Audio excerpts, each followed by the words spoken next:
Very good to all dear girls. तो आज हमने क्लास में पढ़ा था ट्रांसपोर्ट नंबर के बारे में, उसकी डेरिवेशन देखी और इसकी डेफिनेशन देखी थी।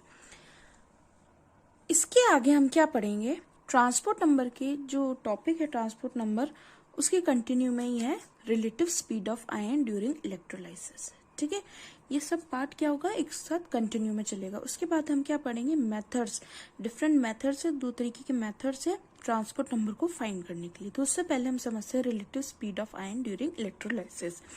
Let us consider N electrode vessel containing two metal electrode A, B.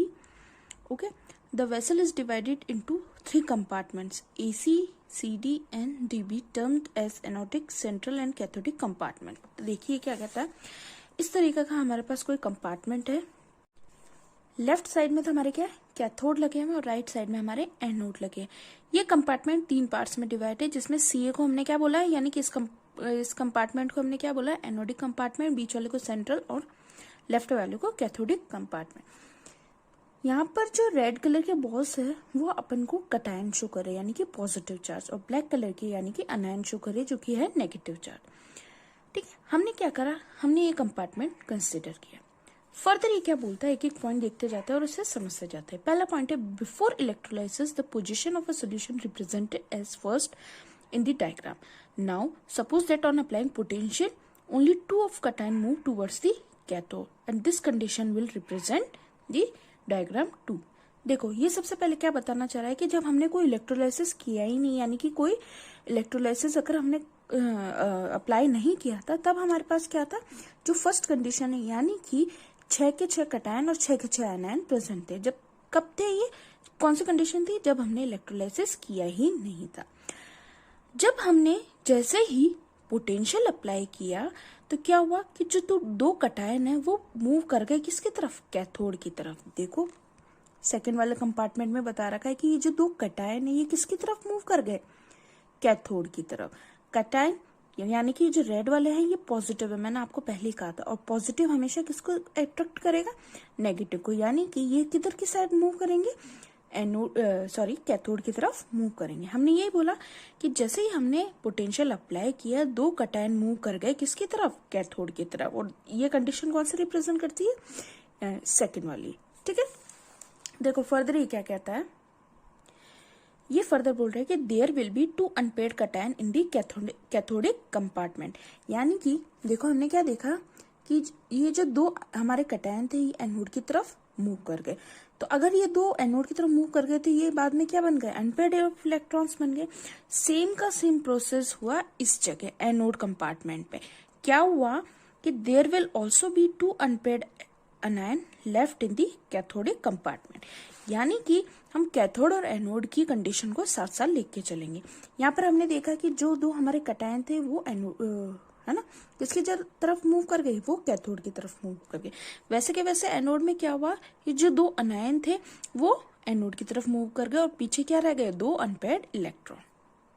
तो पहला पॉइंट तो ये था। अब सेकंड पॉइंट देखते हैं।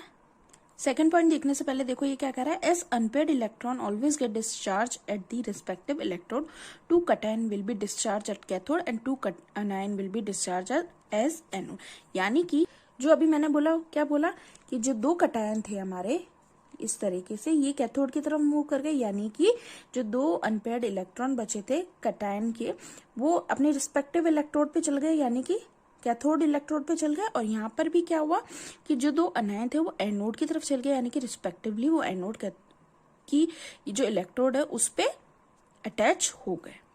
सेकेंड पॉइंट क्या कहता है, now suppose if two cation move towards the cathode and two anion will move towards the anode in the same type represented as third. Now 4 cation and 4 anion will be discharge at the respective electrode. अब इसे समझते हैं।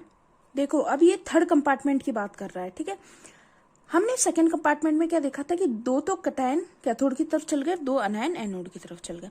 Third compartment में क्या होता, और दो जो कटायन होते हैं वो कैथोड की तरफ चल जाते हैं, यानी कि ऊपर का मिला के, और यानी कि सेकंड और थर्ड का मिला के कितने हो गए टोटल, 4 कटायन किसकी तरफ डिस्पर्ज हो गए, किसकी तरफ मुड़ गए, किसकी तरफ, कौन से इलेक्ट्रोड पे चल गए, कैथोड इलेक्ट्रोड पे।